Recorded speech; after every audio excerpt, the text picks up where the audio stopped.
নিজের ছেলেকে আব্বু এবং মেয়েকে আম্মু সম্বোধন করে ডাকা যাবে কি? অজু থাকা অবস্থায় যদি কেউ কোনো অশ্লীল কথা বলে আর আমি তা শুনতে পাই তাহলে কি আমার অজু ভেঙে যাবে? উত্তর, জুলাই আন্দোলনে এক বছর পূর্তি হলো। প্রত্যাশার সঙ্গে প্রাপ্তির সমন্বয় ঘটেছে কিনা, দিনই ক্ষেত্রে কি প্রত্যাশা করেছেন আর কতটুকু পেয়েছেন। এছাড়া আমি একজন হিন্দু ধর্মাবলম্বী গাড়ি চালক। তাদের ধর্মীয় পূজার বিভিন্ন কাজে আমাকে প্রায়ই আম পাতা, দুর্বা ঘাস, ফুল ইত্যাদি এনে দিতে বলেন। আমি না করতে পারি না। এ থেকে আমি গুনাহগার হচ্ছি কিনা, আমার করণীয় কি? তাজিয়া মিছিলের বিধান কি? শোক পালনের সীমা কতটুকু? শোকে নিজের শরীরে আঘাত করা এবং নিজের শিশু সন্তানকেও আঘাত করা, রক্তাক্ত করা, এ সম্পর্কে ইসলাম কি বলে? প্রথম স্ত্রীর সন্তান না হলে দ্বিতীয় বিবাহ করা যাবে কিনা? সন্তানের জন্য দ্বিতীয় বিয়ে করার ব্যাপারে শরীয়তের বিধান কি? বাবা মায়ের ত্যায্য সম্পত্তি বন্টনের পর বোনদের প্রতি ভাইদের কি কোনো দায়িত্ব নেই? থাকলে কি দায়িত্ব জানাবেন? চলুন তাহলে আর দেরি না করে, বিলম্ব না করে, আপনাদের যে সমস্ত প্রশ্ন ইতিমধ্যে আমাদের কাছে চলে এসছে সেগুলোর উত্তর দেওয়ার পালে আমরা প্রবেশ করি। অজু থাকা অবস্থায় যদি কেউ কোনো অশ্লীল কথা বলে আর আমি তা শুনতে পাই তাহলে কি আমার অজু ভেঙে যাবে? উত্তর হলো না। কোনো অশ্লীল কথা কেউ যদি বলে তিনি গুনাহগার হবেন, তার নিজেরও অজুভঙ্গ হবে না। অজুভঙ্গ হওয়াটা তো কোনো গুনাহের বিষয় না। অজুভঙ্গ হওয়ার চাইতে বড় ক্ষতি তার হবে। অজুভঙ্গ হলে আবার অজু করলে সেটা রিকভার হয়ে যাবে, কিন্তু অশ্লীল কথা বলার কারণে যে কবিরা গুনাহ হবে বা গুনাহগার হবে, সেই গুনাহ রিকভার করতে হলে তাকে তওবা করতে হবে। আর যিনি শুনেছেন তিনি স্বেচ্ছায়, সজ্ঞানে, ইচ্ছাকৃতভাবে আনন্দ চিত্তে শুনেছেন এমন নয়, বরং তার কানে এসেছে, এরকম হলে তার কোনো দায় নেই ইনশাআল্লাহ তাআলা। অজু ভাঙার তো প্রশ্নই ওঠে না। জুলাই আন্দোলনে এক বছর পূর্তি হলো। প্রত্যাশার সঙ্গে প্রাপ্তির সমন্বয় ঘটেছে কিনা, দিনই ক্ষেত্রে কি প্রত্যাশা করেছেন আর কতটুকু পেয়েছেন। প্রথমে বলতে চাই আল্লাহ তাআলার লাখো কোটি শুকর যে আলহামদুলিল্লাহ একটা নতুন আবহাওয়া, নতুন পরিবেশ আমরা পেয়েছি, পরিবর্তন আমরা পেয়েছি। একটি জগদ্দল পাথর থেকে আমরা মুক্তি পেয়েছি, হিন্দুত্ববাদের করাল থাবা থেকে আমরা মুক্তি পেয়েছি। আমাদের শুকরিয়া আদায় করবার মতো অনেক জায়গা আছে, নিশ্চয়ই সেজন্য আল্লাহ তাআলার কাছে আমরা শুকর আদায় করি। সেই সাথে প্রত্যাশার সাথে প্রাপ্তির কিছু কিছু ক্ষেত্রে আপনার সমন্বয় ঘটলেও অনেক ক্ষেত্রেই অপ্রাপ্তি রয়ে গেছে। যে পরিমাণ দিনদার মানুষেরা, মাদ্রাসার শিক্ষার্থীরা যেভাবে তাদের জীবন বাজি রেখেছেন, এমনকি স্কুল, কলেজ, ইউনিভার্সিটির স্টুডেন্ট যারা জীবন বাজি রেখেছে, তাদের উল্লেখযোগ্য সংখ্যক ধার্মিক। নিশ্চয়ই আপনাদের মনে থাকার কথা, আন্দোলন চলাকালীন সময়ে রাস্তার মাঝে আন্দোলন চলাকালেই এই চরম মুহূর্তেও শিক্ষার্থীদের, শত শত হাজার শিক্ষার্থীদের এক সারিতে দাঁড়িয়ে নামাজ আদায় করার দৃশ্য, এগুলো পরিষ্কারভাবে বার্তা দেয় যে এটি মূলত সফল করেছে কারা, এবং যেই জুলুম অবিচার চলেছে এত বছর পর্যন্ত, সে জুলুম অবিচার মূলত কাদের প্রতি হয়েছে, আয়নাঘরে কারা বেশি ছিল। অতএব তারাই যে এই আন্দোলনকে সাকসেস করার জন্য সবচেয়ে বেশি কষ্ট করেছেন, জীবন বাজি রেখেছেন, সেটি বলার অপেক্ষা রাখে না। কিন্তু তাদের আদর্শ, এটার প্রতি কতটা শ্রদ্ধা জ্ঞাপন করা হয়েছে, তাদেরকে কতটা গুরুত্ব দেওয়া হয়েছে, সেটা নিয়ে যথেষ্ট প্রশ্ন করবার সুযোগ আছে। এক শ্রেণী মানুষ এই শহীদদের রক্তের উপর দাঁড়িয়ে বিদেশি এজেন্ডা বাস্তবায়নে তারা ব্যস্ত। তারা এই দেশে মানুষের কল্যাণ সাধন করার চাইতে বিদেশিদের বিভিন্ন কৃষ্টি কালচারকে এখানে প্রতিষ্ঠা করবার জন্য তারা মরিয়া হয়ে উঠেছেন। বিভিন্ন এনজিওগুলোর শেখানো মন্ত্র, সেগুলো তারা অনবরত পাঠ করে চলেছেন এবং সেগুলোকে সুকৌশলে আমাদের এই রাষ্ট্রের মধ্যে প্রবেশ করাবার, প্রতিষ্ঠিত করবার তারা চেষ্টা করেছেন। এই জায়গাতে একটা বড় অপ্রত্যাশা রয়েছে। আর এর বাইরে আলহামদুলিল্লাহ শুকরিয়া আদায় করবার যথেষ্ট জায়গা আছে, সেটি তো আমরা অবশ্যই বলবো। আমি আশা করব যে বাকি যে দিনগুলো আছে সেই দিনগুলোতে সরকার এবং সংশ্লিষ্ট যারা আছেন তারা জনগণের প্রত্যাশাটার প্রতি শ্রদ্ধা তারা নিবেদন করবেন, মানুষের প্রত্যাশাকে তারা বোঝার চেষ্টা করবেন, মানুষ কি চায়। এদেশে মানুষ ধর্মপ্রাণ, ধর্মীয় মূল্যবোধ পরিপন্থী করে কিছু চাপিয়ে দেওয়া কি দেশে মানুষ কখনো ভালোভাবে নেয় না এবং সহ্য করে না। সেই বিষয়টিকে আমি আশা করছি তারা দেখবেন এবং ধর্মীয় জনগোষ্ঠীর যে আত্মত্যাগ, সেটার প্রতি তারা শ্রদ্ধা দেখাবেন, সেটি আমি প্রত্যাশা করি তাদের কাছে। এমনি তাওফিকুল ইসলাম মিলন আপনি লিখেছেন, আমি একজন হিন্দু ধর্মাবলম্বী গাড়ি চালক। তাদের ধর্মীয় পূজার বিভিন্ন কাজে আমাকে প্রায়ই আম পাতা, দুর্বা ঘাস, ফুল ইত্যাদি এনে দিতে বলেন। আমি না করতে পারি না। এ থেকে আমি গুনাহগার হচ্ছি কিনা, আমার করণীয় কি? মৌলিকভাবে তো আম পাতা, দুর্বা ঘাস বা ফুল, এই সমস্ত জিনিস কেনা বা নিয়ে আসা, এগুলো তো মৌলিকভাবে কোনো নাজায়েজ কাজ নয়। এটা তো নির্ভর করে তার ব্যবহারের উপরে। কেউ যদি পুজো বা শিরকের কাজের জন্য ব্যবহার করে, তাহলে তার উপরে ইনশাল্লাহ আপনার উপরে বর্তাবে না। তারপরও আপনি যদি জানেন যে এই কাজ দিয়ে এটা শিরকের কাজেই ব্যবহার করা হবে, তাহলে যতটুকু সম্ভব এটা আপনি এড়িয়ে চলবেন।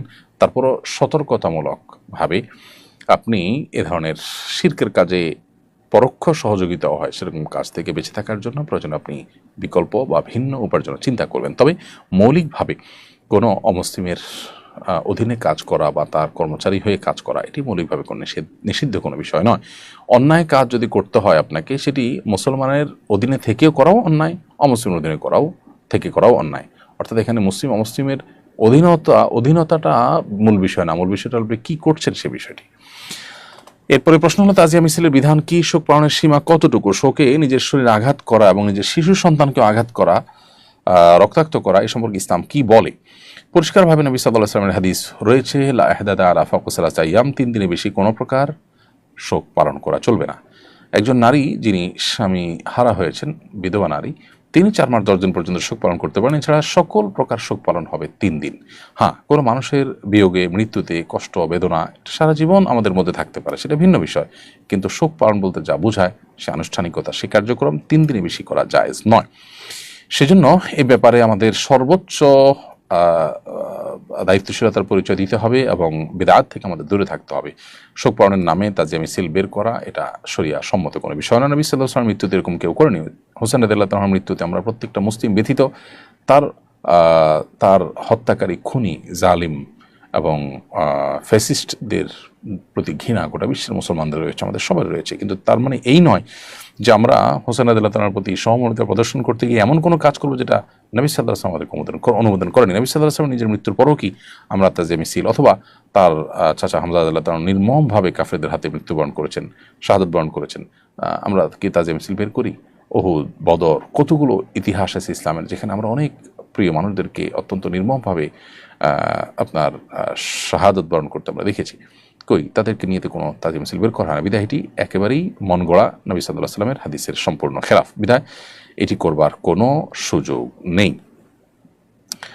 আর শরীরে আঘাত করা, রক্তাক্ত করা, এটাতে পরিষ্কারভাবে নবী সাল্লাল্লাহু আলাইহি ওয়াসাল্লাম নিষেধ করেছেন এবং তিনি বদদোয়া করেছেন যদি কেউ এরকম করে।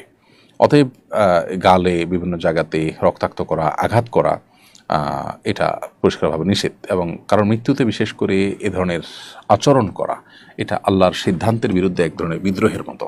বিধায় এটি সম্পূর্ণভাবে নাজায়েজ এবং গুনাহের কথা। হোসেন রাদিয়াল্লাহু তাআলার মহব্বতেও যদি এরকম কেউ করে, সেটি অন্যায় কাজ, যেটা শিয়াদের মধ্যে ব্যাপকভাবে প্রচলিত আছে। আমাদের সমাজে কোনো কোনো জায়গায় এগুলোর প্রচলন দেখা যায়।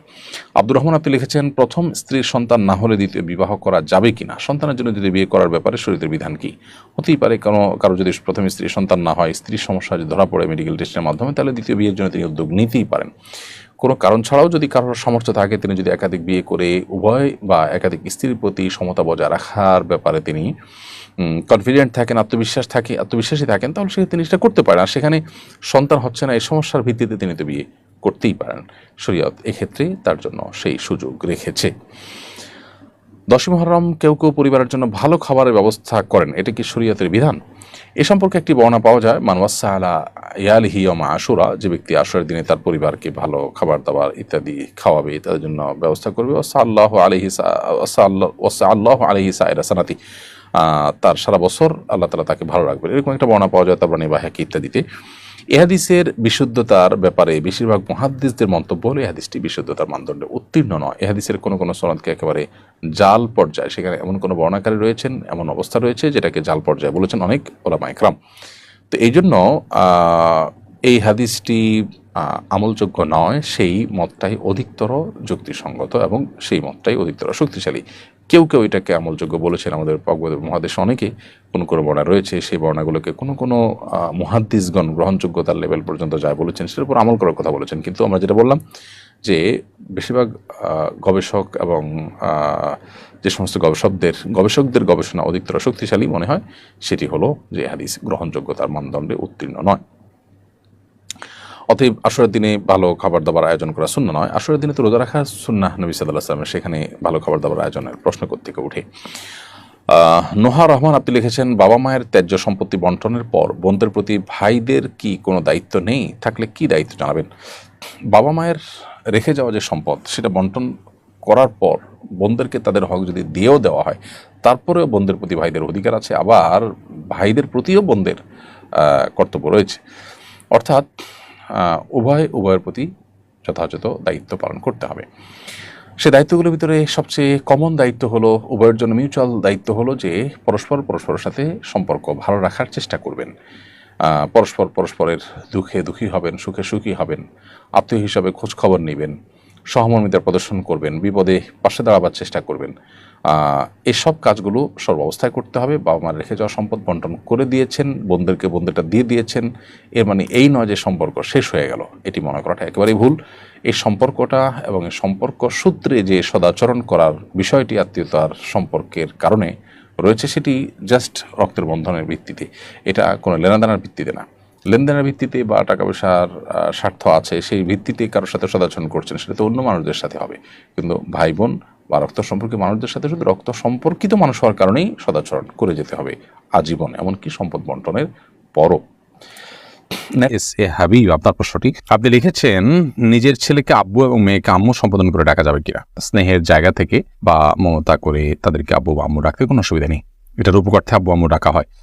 আব্বু আম্মু ডাকার মানে এই না যে আমার কাগজে কলমে জন্মদাতা পিতা বা মাতা হিসেবে তাদেরকে ঘোষণা দিলাম, এরকম তো আর কেউ করে না। অতএব স্নেহের বসে তাদেরকে আব্বু কিংবা আম্মু ডাকাতে কোনো